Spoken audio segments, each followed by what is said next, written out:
Hello दोस्तों, आप लोग कैसे हैं? आई होप कि आप लोग अच्छे होंगे। जैसा कि दोस्तों हमारा ये आर्ट एंड कल्चर का मेंस के पॉइंट ऑफ व्यू से क्लास लगातार चल रही है। तो पहली क्लास हो गई है, ये आज है हमारी दूसरी क्लास। तो दोस्तों हमने वास्तु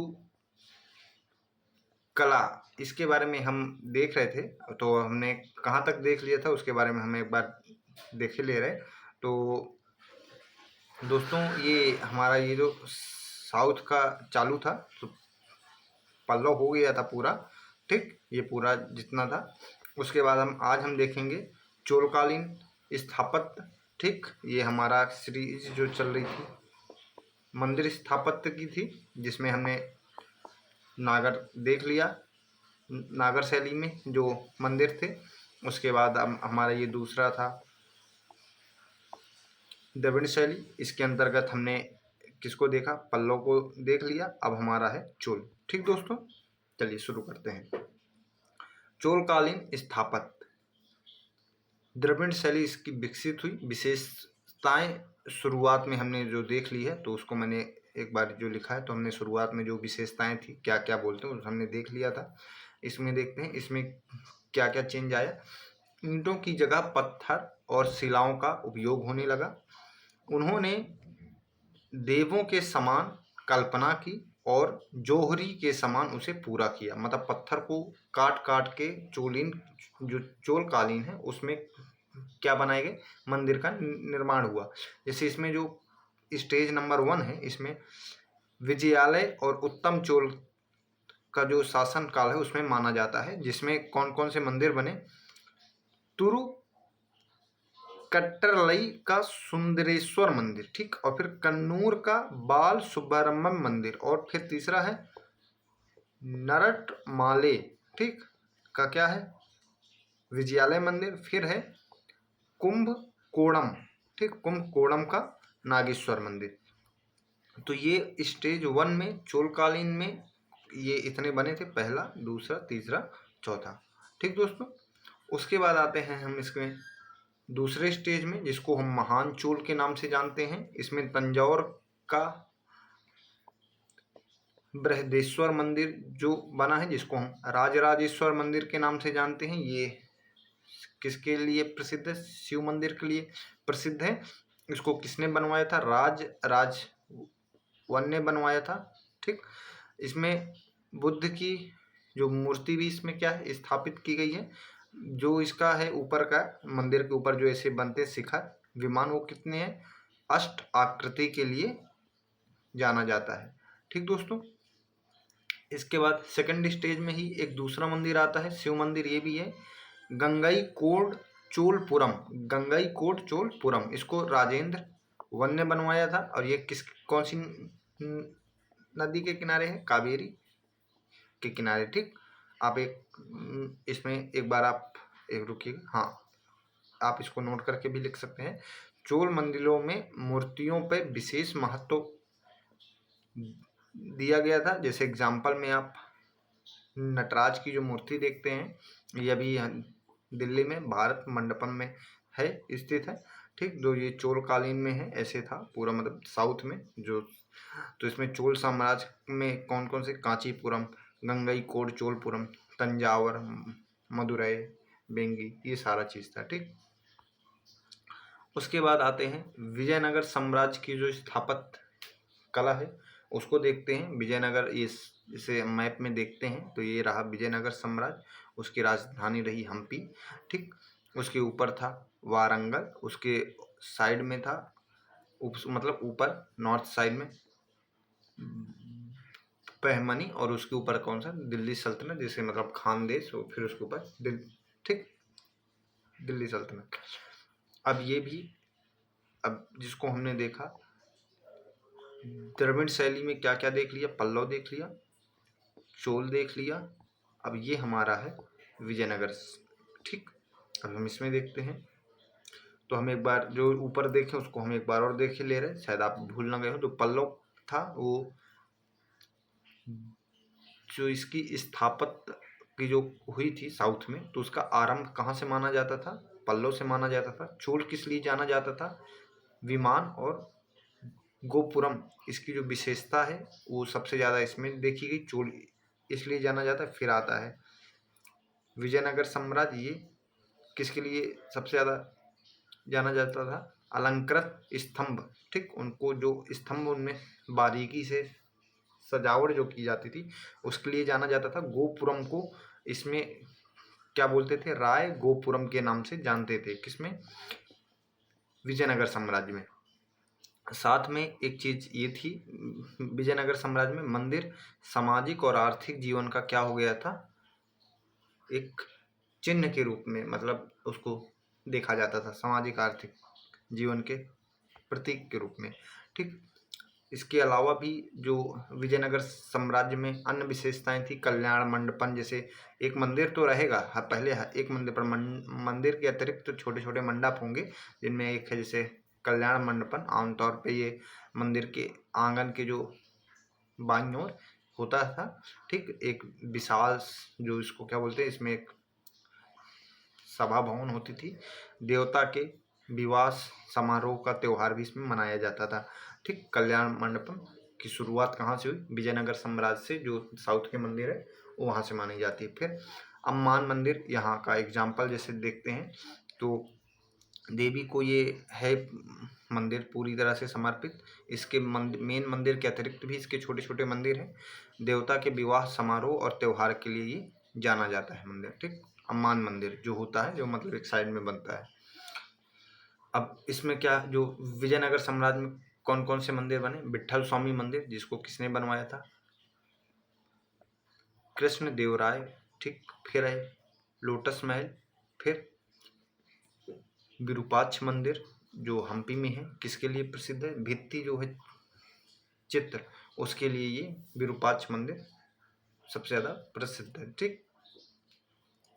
फिर देखते हैं नायकों के समय 17वीं शताब्दी में तिरुमलई नायक के काल में सुंदरेश्वर जो मंदिर एवं मदुरै के मीनाक्षी मंदिर का निर्माण हुआ। क्यों? नायकों के समय में 17वीं शताब्दी में, ठीक। इसके बाद आते हैं हम मंदिर, जो हमारी स्थापत्य कला चल रही थी, तो नागर हो गया, द्रविड़ हो गया। अब आया है हमारा बेसर, ठीक। हम इसको देखेंगे। बेसर शैली में क्या है? चालुक्य शासकों की एक कल्पना थी। कर्नाटका शैली भी इसको बोलते हैं। ये एक मिश्रित शैली है जिसमें नागर और द्रविड़ दोनों की विशेषताएं हैं। इसमें ऐसे मंदिर के ऊपर रहेगा विमान, और साथ में मंदिर के जो साइड में छोटे छोटे जो मंदिर रहेंगे उसको क्या बोलेंगे? मंडप। वो भी इसमें देखने को मिलेगा। और साथ में जो नागर शैली की क्या विशेषताएं रहेंगी? खुले, जो चारों ओर घूमने के लिए खुला एक रहेगा पथ, ठीक। उसके बाद देखते हैं, ये हम इसको तीन प्रकार से बांट सकते हैं। होयसल वास्तुकला, राष्ट्रकूट कालीन की वास्तुकला, फिर बादामी एवं कल्याणी के जो चालुक्य उनकी, ठीक। तो हम सबसे पहले देखते हैं चालुक्य कालीन जो स्थापत्य कला है, ये दक्कन के साउथ में है, दक्षिण भाग में। मतलब ये मैप है, जैसे हम ऐसे बनाते हैं, यहाँ पर, ठीक। इसमें नागर और द्रविड़ दोनों की मिक्स है, तो बेसर शैली इसको कहते हैं, तो पता है आपको। आरंभिक चालुक्यों ने पहले शैलकृत जो गुफाएं थी उनको बनाई। तो मतलब जो गुफा थी उसको, मतलब जो बड़े बड़े पत्थर थे उनको काट के बनाए, ठीक। फिर उन्होंने संरचनात्मक मंदिर बनवाए, जैसे जिसमें क्या, किनका नाम आता है? पश्चिमी चालुक्यों का, ठीक।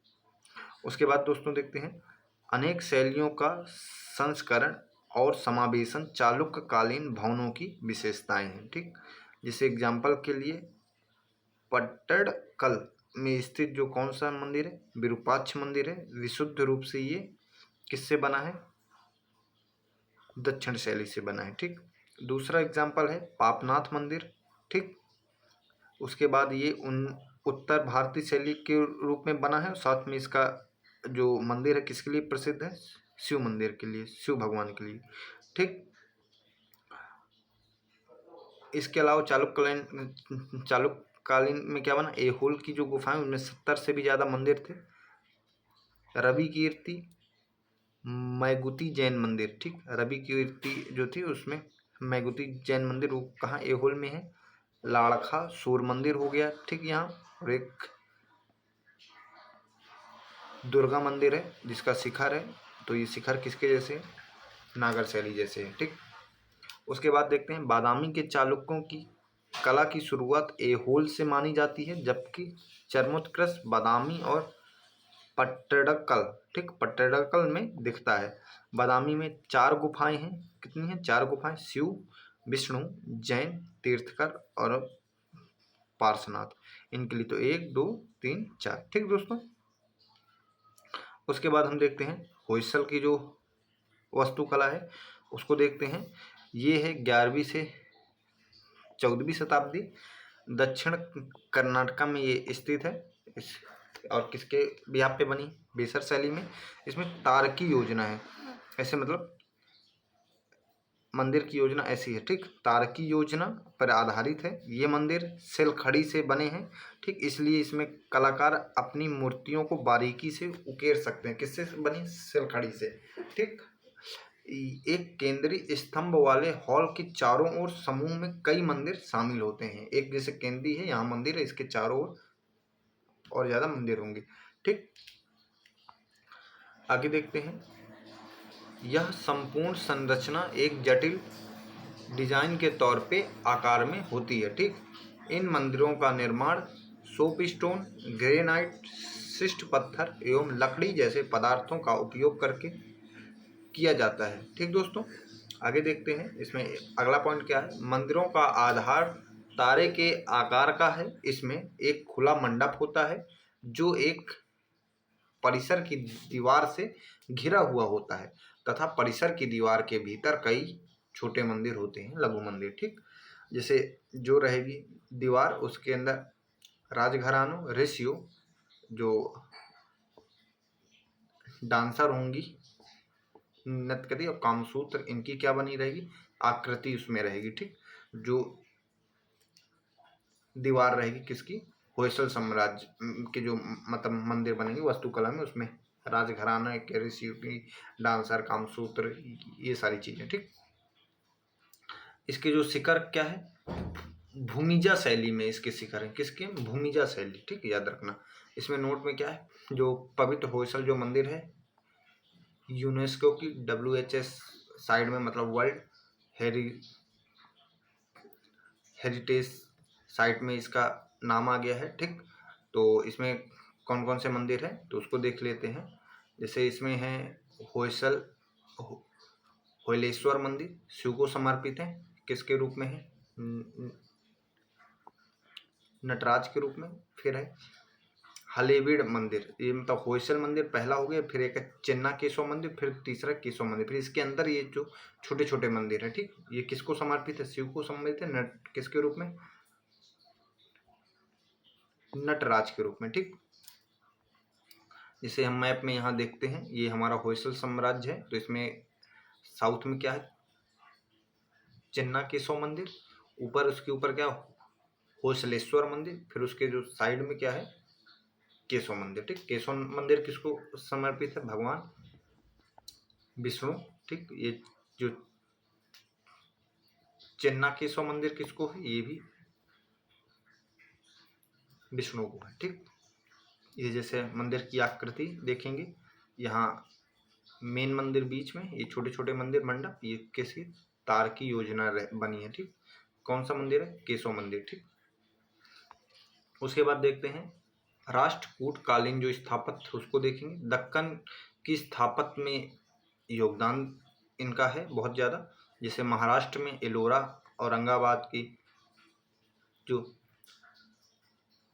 एलिफेंटा की गुफाएं हैं जो मुंबई में, उनमें इनका योगदान है राष्ट्रकूट कालीन का। इनमें रॉक कट गुफा, मतलब ये पत्थरों को काट के गुफा बनाई गई है, रॉक कट आर्किटेक्चर एलोरा की गुफा में हिंदू, जैन, बौद्ध धर्म सबसे संबंधित है।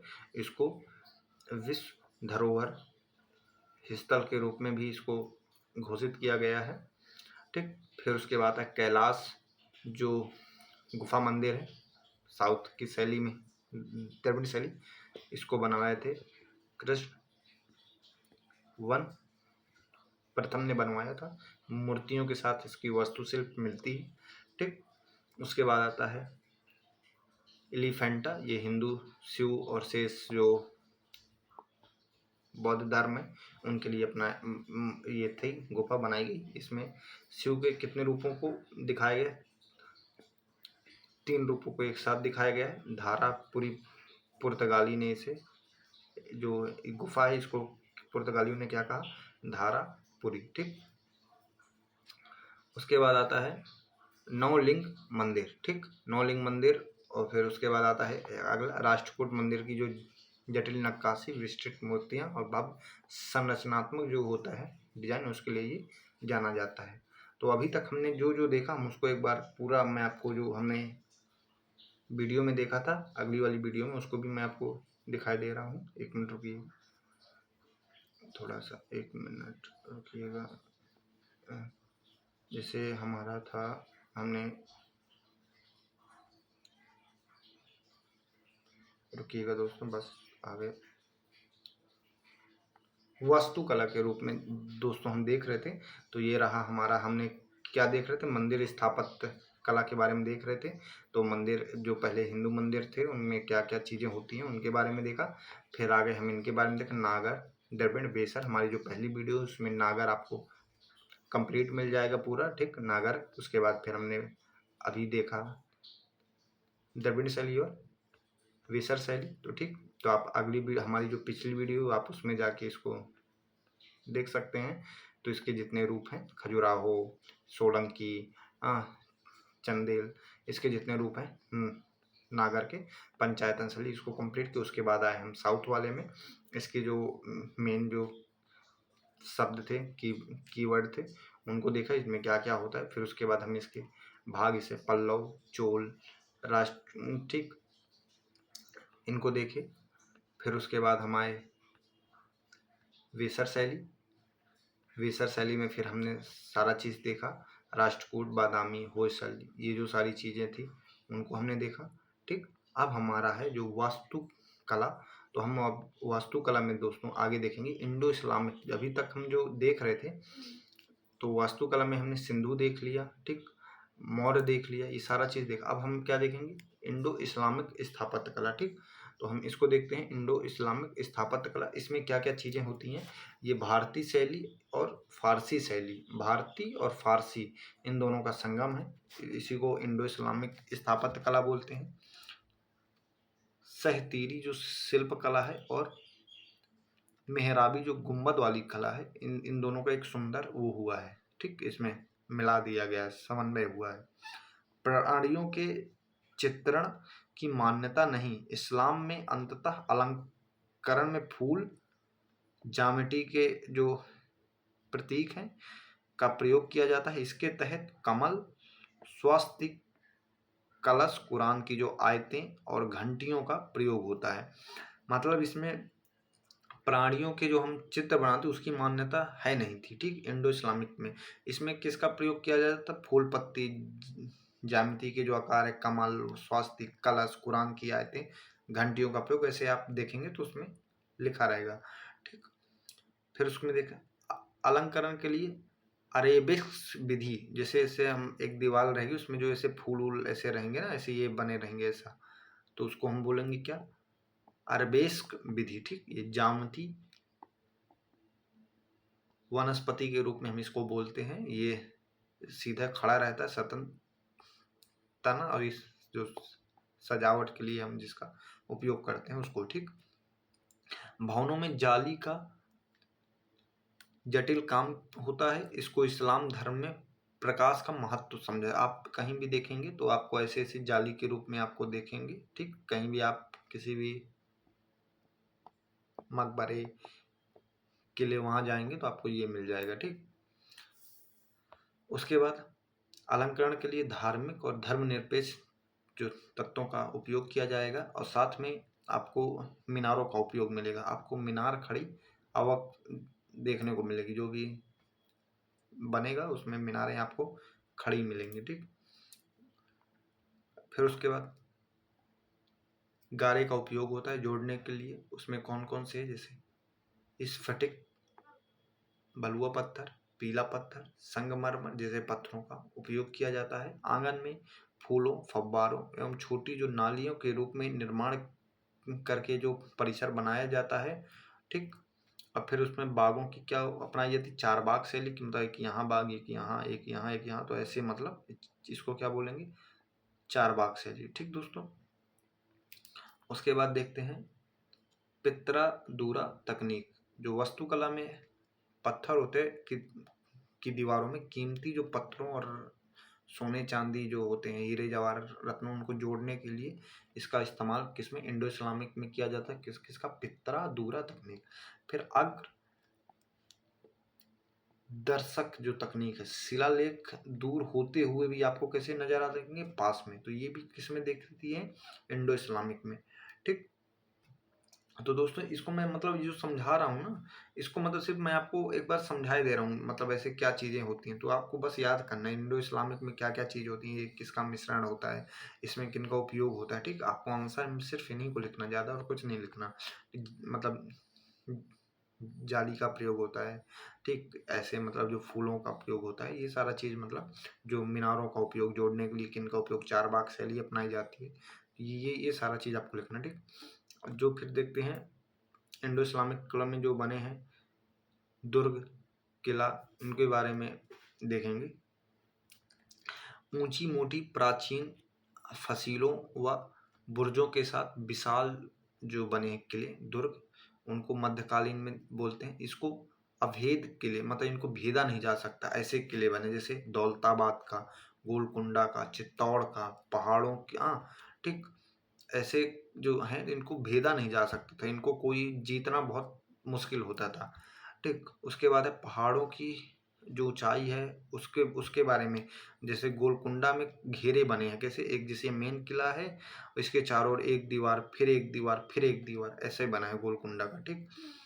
फिर मतलब उसके बाद शत्रुओं को धोखे में डालने के लिए सामरिक व्यवस्था किसमें, दौलताबाद के किले में, कि मतलब जो रोड है ऐसे गई, मतलब शत्रु को घेरे में डालने के लिए। ग्वालियर का जो किला है वो खड़ी ऊंचाई एकदम, मतलब जैसे ये सीधा है ना, ऐसी ऊंचाई में यहाँ बना कि यहाँ तक जाने में ही दिक्कत होती है लोगों को, ठीक।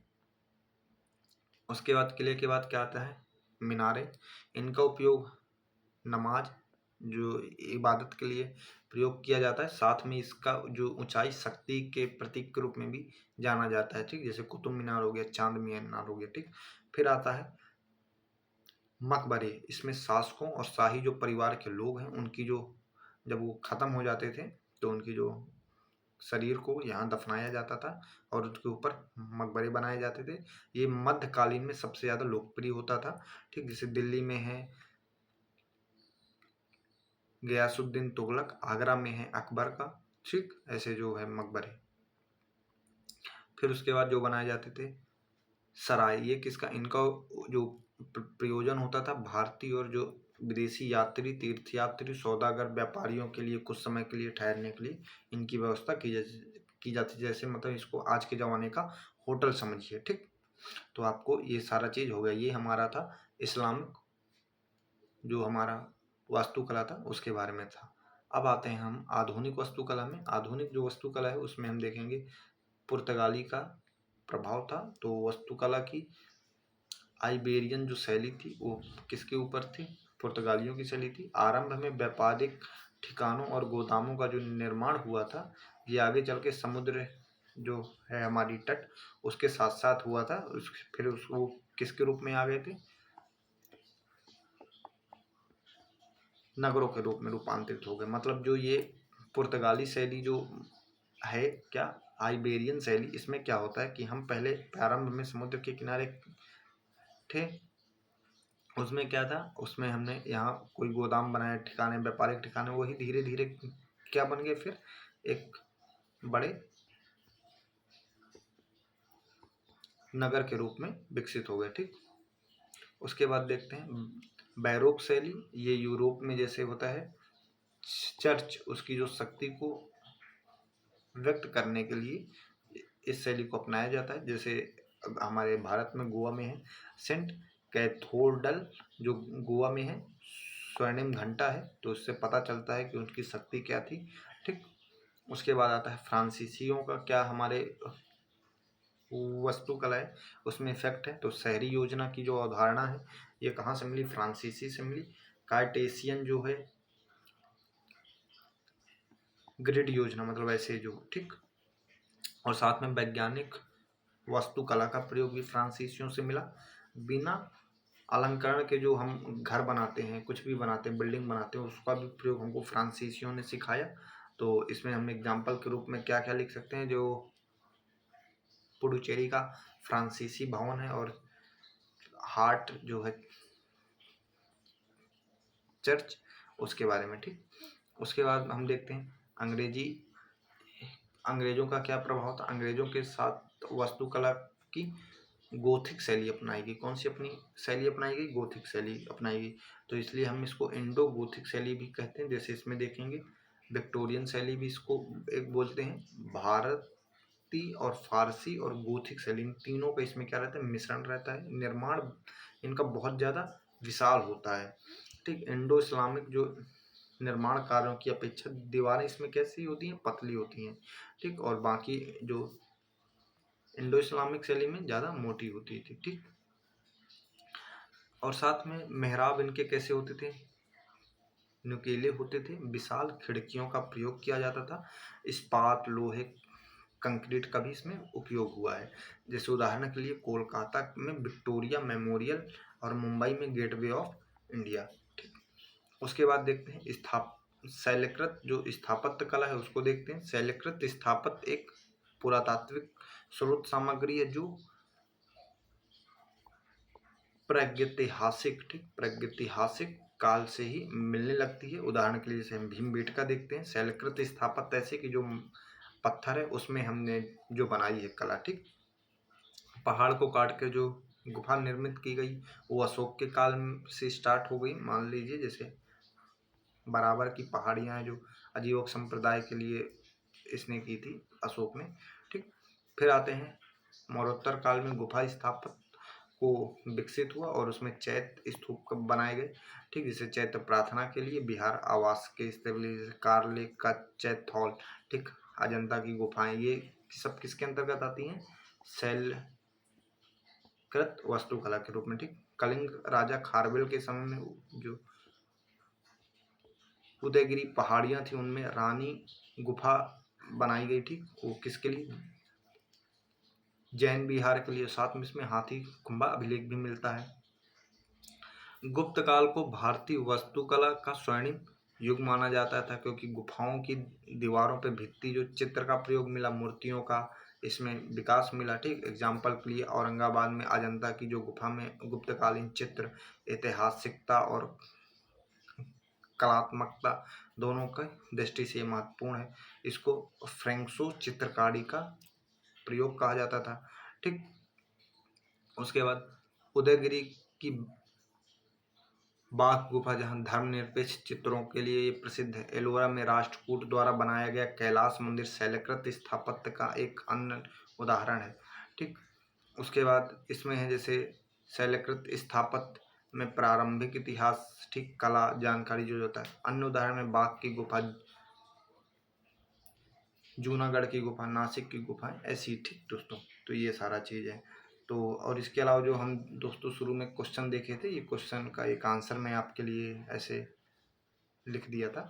जैसे कि इसको भी देखे ले रहे, जो हम क्वेश्चन देखे थे, जो क्वेश्चन हमको आया था, मिथक काल और वास्तुकला में सिंह के और बिशप की आकृति। जैसे देवी, ये पहले हम मिथक को समझाएंगे। देवी जो दुर्गा है उनका वाहन सिंह है, यह माँ दुर्गा की शक्ति का प्रतीक है। और फिर जो शिव है वो नंदी बैल है, वो नंदी जिसका अर्थ है खुशी देना, प्रसन्नता देना। जो हिंदू देवी देवता है उनके लिए ये, ठीक है। स्थापत्य कला में इनका क्या योगदान है, जैसे भारत में जो राजकीय चिन्ह है, सारनाथ स्थित अशोक के स्तंभ की जो आकृति बनी उसमें 4 शेर हैं, चारों दिशाओं में मुँह खड़े हुए, तो वहाँ से हम कुछ देख सकते हैं। सिंधु घाटी का जो कांस्य निर्मित बैल है उसमें हम देख सकते हैं, उसमें हमको बैल और सिंह की मिल जाएगी। जो साउथ में तमिलनाडु में बैल का रॉक बनाया गया, रॉक से काट के बैल बनाया गया, उसका हम एक उदाहरण देख सकते हैं। इसमें जो इतिहास का प्रागैतिहासिक जो काल है उसमें मानव को बैलों को पकड़ते हुए और उन्हें अपने वश में करने के लिए प्रयास करके दिखाया गया है। ठीक, मौर्य स्तंभ में भी हम देखेंगे कि जहाँ सिर में बैल, सिंह और हाथी आदि की मूर्तियां उकेरी गई हैं। ठीक, सिंह चिन्ह का प्रतीक किया गया, जैसे चक्रवर्ती सम्राट में। सांची का स्तूप में है, स्तूप में जो गेट है, मेन गेट, वहाँ भी सिंह और बैल की आकृति बनाई गई। तो दोस्तों हमारा यह यहाँ वास्तुकला पूरा ख़त्म होता है। तो जो हम वास्तुकला के रूप में दोस्तों यहाँ हम देखते हैं, तो हमने आधुनिक जो वास्तुकला है उसको देखा। वास्तुकला में हमने पुर्तगालियों का क्या इफेक्ट था हमारे वास्तुकला में उसको देखा। उसके बाद फ्रांसीसियों का क्या था उसको देखा। फिर अंग्रेज़ों का क्या प्रभाव था उसको देखा। फिर हमारा जो शैलकृत जो स्थापत्य कला है उसको देखा। तो शैलकृत स्थापत्य में आपको जो चीज़ शैलकृत रूप से निर्मित हुई है उन सब चीज़ों को आपको लिख देना है। आपको इतिहास से उठा के 1947 तक जो भी चीज़ मिले उसको लिख दोगे तो आपका ये शैलकृत स्थापत्य आपका हो जाएगा, कंप्लीट हो जाएगा। ठीक दोस्तों, उसके बाद हमने जो हमारा जो क्वेश्चन हम देखे थे शुरुआत में, जो हम पहली वीडियो में, तो मिथक काल में जो वास्तुकला सी और बिशप के रूप में थी उसको हमने देख लिया। ठीक दोस्तों, तो इसमें जो मतलब सिंह और बैल है तो इसका उपयोग कहाँ कहाँ होता है, मतलब हमारे जो स्थापत्य हैं उनमें कहाँ कहाँ इसका उपयोग हुआ है, तो उसके बारे में हमने देख लिया। तो आज हमारा ये जो स्थापत्य वाला था वास्तुकला ये पूरा हो गया है। इसके बाद हम आएंगे मूर्तिकला, उसको देखेंगे। ठीक दोस्तों, तो चलिए दोस्तों, धन्यवाद, फिर कल मिलते हैं।